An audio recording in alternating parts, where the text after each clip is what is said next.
Good evening. I'm Jocelyn reporting here live from A&J headquarters. Here's Alex McKay with the latest news. Researchers and scientists at Macquarie University in Sydney, Australia, have recently deciphered an ancient book of Egyptian spells.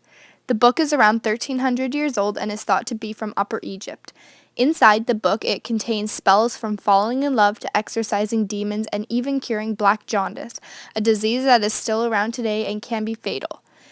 Researchers believe that the codex may date back to the 7th or 8th century. During this time, many Egyptians were Christian, and the codex contains a number of invocations referencing Jesus. For more information, visit the Macquarie University website. On August 9, 2014, a Missouri police officer, Darren Wilson, asked 18-year-old man Michael Brown and his friend Darian Johnson to move to the sidewalk from where they were standing in the street since they were blocking traffic. When Brown and Johnson refused, Wilson struggled with Brown from the inside of the police car. That's when the first shot was fired. Whether it was on purpose or accidental, Mike was shot and started running away with Johnson, fearing their safety. That's when Wilson shot 6 more shots at Mike Brown, killing him. Legally, police are not able to shoot people unless they fear for their safety. So why did Wilson shoot and kill Mike Brown, who was unarmed and said to have even have his hands up? This has caused mass riots. Here's Jocelyn with more on this story. On November 24th, St. Louis County authorities announced that Officer Wilson will not be charged. This sparked protests in many cities, including Ferguson, Seattle, New York, and Chicago. In Ferguson, many protested peacefully, chanting, "Black Lives Matter" and "Hands Up, Don't Shoot," and throwing rocks, bottles, fake blood, and canned food at the police. But after a few hours, these protests turned into riots. People were getting rowdy, vandalizing the city, looting businesses, and setting buildings and cars on fire.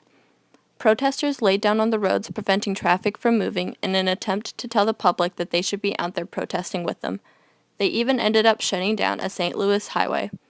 Police fought back by using tear gas to try to settle down the mass crowds, but many came prepared with cartons of milk stored in their bags and backpacks. John Belmar, chief of the St. Louis County Police, said, quote, "Unless my agency could bring in 10,000 officers, I don't think we can prevent folks who are really intent on destroying a community." Over a dozen businesses were badly damaged and destroyed. Authorities even reported hearing hundreds of gunshots being fired that, for a while, prevented fire crews from tending to the flaming buildings.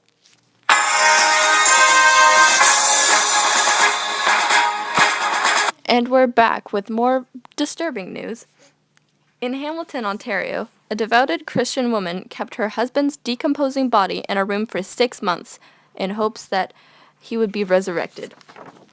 Kayling Wald was originally facing charges for neglect of duty regarding a dead body and offering an indignity to a body that could have resulted in her spending up to 5 years in jail. Those charges were replaced by a charge under the Coroner's Act of failing to notify authorities of her husband's death from an illness he was not being treated for. Wald received a suspended sentence and 18 months probation with counseling. Kayling Wald told police that her husband Peter Wald suffered from diabetes and refused to take treatment when his foot got infected, believing God would heal him. He went into a coma sometime in March and died before the end of the month. Wald and her 5 children, who are between the ages of 11 and 22, are devout Christians and, quote, thought Peter would be resurrected and therefore kept the door locked and waited for him to come back to life. Her and her 7 children prayed daily for Peter.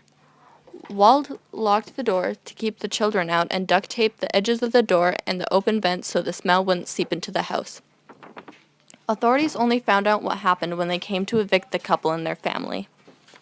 When the sheriff came to check out the house, he, quote, discovered a body present on the bed in the state of decomposition and mummification.